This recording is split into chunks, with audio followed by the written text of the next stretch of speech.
Investor ready it takes on a lot of different factors in terms of considerations on the part of angel investors. There's a long checklist of the perfect angel investment. Chances are we're not going to find that in a single investment or in a single company, but really what we're looking for in terms of the really key criteria is, for example, the team. Who's leading the charge, and what does that team look like, or what does that individual entrepreneur look like in terms of not only what he or she has in domain experience and background and skill set, but also if they've pulled together an advisory board so that they're supplementing some of the skills that they may be weak on, they've recognized that, and they're bringing in others to try and help them with their plan and developing their business. In an angel investment, so much is about the people. The business plan will probably change, and the strategy will probably change 3, 4, 5, 10 times in the course of our angel investment, but the people are critical. And so we have to feel that the individuals that we're investing in are passionate about what they're doing, they're willing to explore, they're willing to listen, they're coachable, they have some background and experience in the sector that they're operating in. Ideally, they may have started another business at some point in time and learned from some of their mistakes before.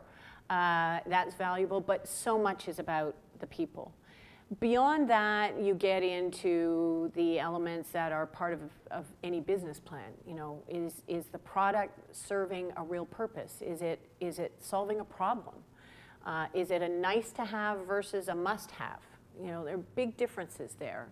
And what does the market look like? Is it a small subset, a real niche-y type product, or is that total available market significant enough that even if you don't capture a huge piece of it, even a small piece of it is meaningful? You look at your competition. Who's in the space with you? And if anyone tells you that they have no competition, no. Not going to buy that one. There's always competition. And it's a matter of where you look for that competition and how broadly you define your competition. So we're very sensitive to making sure that the entrepreneur understands truly who their competition is. Of course, it's financials. What kind of money has the entrepreneur put into the business to date? Have they already engaged friends and family in fundraising? What do their projections look like? Have they really thought through their cash needs? And if so, is Angel Oregon going to be their only fundraising, or are they going to be looking at doing potentially a Series B, a Series C? What does that look like? And how realistic is the entrepreneur in evaluating those cash needs? You always hear people tell you that as an entrepreneur that everything's going to take twice as long and take twice as much money. And they're right.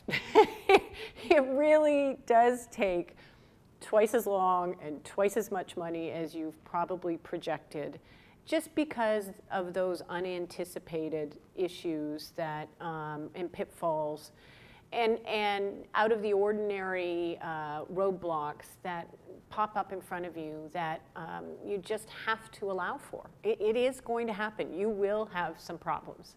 And then we look at their go-to-market strategy. How are they going to sell the product? Who's going to sell it? What does the distribution channel look like? What kind of money do they have available in terms of marketing and promotional spend? What kind of a brand do they have? It doesn't matter whether you're in software and technology or you're in consumer products. Brands are important. And do you understand the value of your brand? And have you developed your brand? And from there, then you start digging into a lot more around even the structure of the company. Is it an LLC?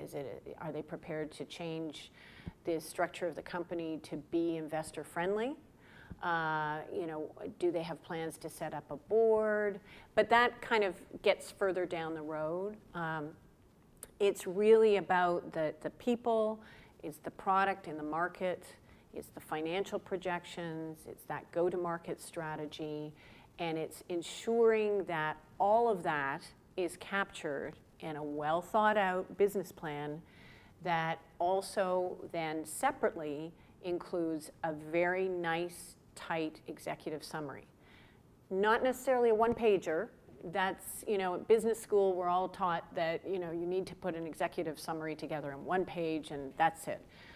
But typically for angel investors, or I'd say investors in general, you need more than a page to really communicate your business plan in an executive summary format. But that should be enough to get an investor interested enough to then carry on and dig into the gory details of your business plan.